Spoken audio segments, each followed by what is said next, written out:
বাঙালি খানায় সবাইকে স্বাগত জানাই। আপনারা তো অনেকভাবে ইলিশ মাছের কাঁটা দিয়ে কচু শাক রান্না করে খেয়েছেন। একবার আমার মতন করে সহজ পদ্ধতিতে আপনিও শিখে নিতে পারবেন ছোট ছোট টিপস সহ। তবে আজকে আমি এখানে ইলিশ মাছের মাথা দিয়ে কিভাবে কচু শাক রান্না করলাম, চলুন সেটা একবার দেখে নেওয়া যাক ভিডিওর মাধ্যমে। তবে এত তেল মশলার পরিমাণ কম দিয়ে আজকে আমি এখানে রান্না করেছিলাম ইলিশ মাছের মাথা দিয়ে কচু শাক। এতটাই সুস্বাদু হয়েছিল খেতে, আপনি একবার রান্না করলে বারবার রান্না করবেন। আশা করছি আজকের ভিডিওটি ভালো লাগবে। সকল বন্ধুদের কাছে অনুরোধ করছি সম্পূর্ণ ভিডিওটি দেখার। আজকে আমি এখানে রান্না করব ইলিশ মাছের মাথা দিয়ে কচু শাক। তবে এই কচু শাকগুলো কিন্তু দুধ কচু। আমি এগুলোকে কেটে ধুয়ে পরিষ্কার করে নেব।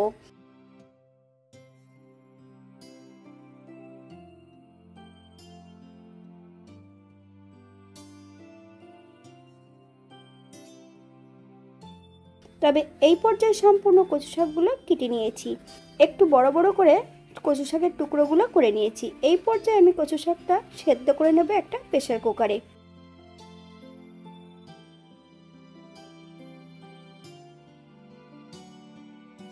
প্রেসার কুকারে একটা হুইসেল দিয়ে নেব। 10 মিনিটের জন্য প্রেসার কুকারটাকে স্ট্যান্ডিং টাইম দেব।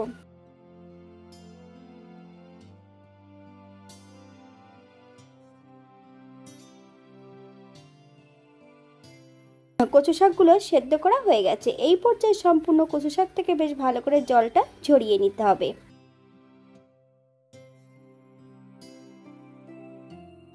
অপর দিক থেকে একটা কড়াইতে বেশ কিছুটা সরষের তেল অ্যাড করেছি। তেল গরম হওয়া পর্যন্ত অপেক্ষা করতে হবে।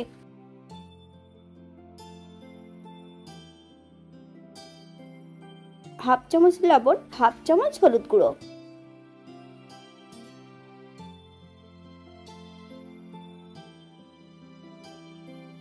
এখানে আমি ইলিশ মাছের মাথা এবং কাঁটাগুলো বেশ ভালো করে ভেজে নেব। তবে আপনারা আপনাদের পছন্দ মতন ইলিশ মাছের কাঁটা এবং মাথাটা ভেজে নিতে পারেন।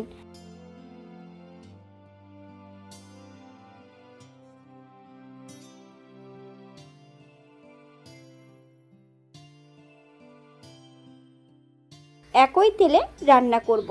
ফোড়নে রেখেছি 5 ফোড়ন। ফোড়ন থেকে সুগন্ধ বেরোলে একটা শুকনো লঙ্কা অ্যাড করব।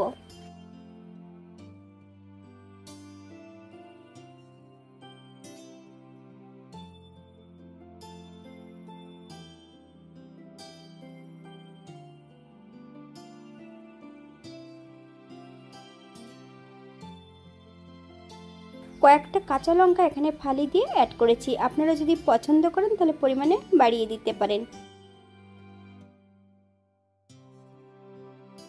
সেদ্ধ করা সম্পূর্ণ কচু শাক এই পর্যায়ে আমি অ্যাড করে দেব।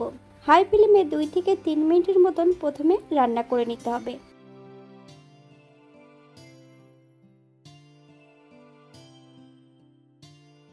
এই পর্যায়ে অ্যাড করব হাফ চামচ লবণ। আপনারা স্বাদ অনুসারে লবণটা অ্যাড করবেন। বাঙালি রান্না ঘরোয়া উপকরণ দিয়ে। আপনাদের যদি রান্নাগুলো পছন্দ হয় তাহলে চ্যানেলটি সাবস্ক্রাইব করে দিয়ে পাশে থাকবেন। পাশে থাকা বেলটি বাজিয়ে দেবেন, নইলে নিত্য নতুন রান্নার নোটিফিকেশন পাবেন না। আমার এই চ্যানেলে বিভিন্ন ধরনের আমিষ নিরামিষ রেসিপি দেওয়া আছে। আপনাদের যদি পছন্দ হয় তাহলে চ্যানেলটি ঘুরে একবার দেখে নেবেন। হাফ চামচ হলুদ গুঁড়ো। মিডিয়াম আঁচে বেশ কিছু সময় রান্না করে নেব, যাতে হলুদের কাঁচা গন্ধটা না থাকে। কচু শাক থেকে যতক্ষণ জল ছাড়বে ততক্ষণ বেশ কচু শাকটা ভালো করে নেড়ে চেড়ে জলটা শুকিয়ে নিতে হবে।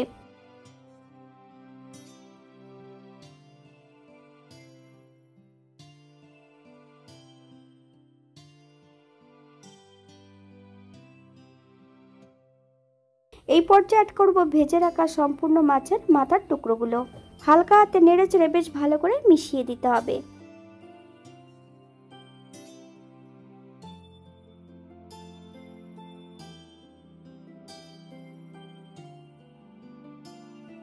চামচ চিনি, আপনারা যদি পছন্দ করেন তাহলে পরিমাণে বাড়িয়ে দিতে পারেন। চিনি অ্যাড করার পর মিডিয়াম আঁচে 3 থেকে 4 মিনিটের মতন রান্না করে নিতে হবে।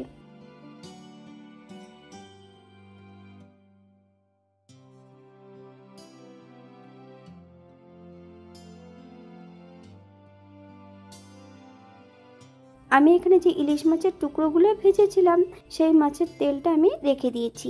এই পর্যায়ে সম্পূর্ণ মাছের তেলটা অ্যাড করে দেব। হালকা হাতে নেড়েচেড়ে বেশ ভালো করে মিশিয়ে দিতে হবে।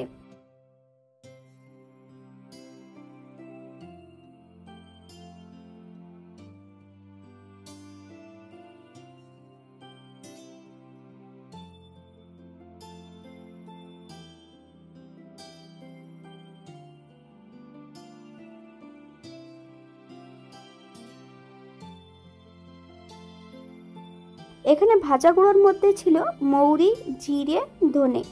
শুকনো কলাই ভেজে বেশ গুঁড়ো করে নিয়েছিলাম 80% মতন। সেখান থেকে আমি 1 চামচ গুঁড়ো এখানে অ্যাড করেছি। হালকা হাতে নেড়েচেড়ে বেশ ভালো করে মিশিয়ে দিতে হবে। এই পর্যায়ে গ্যাসের ফ্লেমটা অফ করে দিয়ে 5 মিনিটের জন্য স্ট্যান্ডিং টাইম দেব, তারপর সার্ভ করব। এটা দেখতে যেমন ভারী সুন্দর হয়েছে, এটা গরম ভাতে খেতে কিন্তু অসম্ভব ভালো হয়েছিল। আপনারা যদি এখানে বাটা মশলা বা অন্যান্য মশলা যদি পছন্দ করেন তাহলে অ্যাড করতে পারেন। আজকে আমি এখানে 5 ফোড়ন অ্যাড করেছিলাম। আগের দিনকের কিন্তু আমি কচু শাকে কালো জিরে ফোড়ন দিয়ে রান্না করেছিলাম, আপনারা যে কোনো একটা দিতে পারেন। আর কচু শাক কাটার পদ্ধতি আমার এই চ্যানেলে দেওয়া আছে, আপনাদের যদি প্রয়োজন হয় তাহলে আপনারা একবার চ্যানেলটি ঘুরে দেখে নিতে পারেন। আজকের ভিডিওটি এই পর্যন্ত। সবাই সুস্থ থাকবেন, ভালো থাকবেন। অন্যদিন নতুন রেসিপি নিয়ে আপনাদের সামনে আবার আমি হাজির হব। নতুন ও পুরনো সকল বন্ধুদের অসংখ্য ধন্যবাদ ভিডিওটি দেখার জন্য। হাতে যদি সময় থাকে তাহলে একটা লাইক, কমেন্ট, শেয়ার করবেন।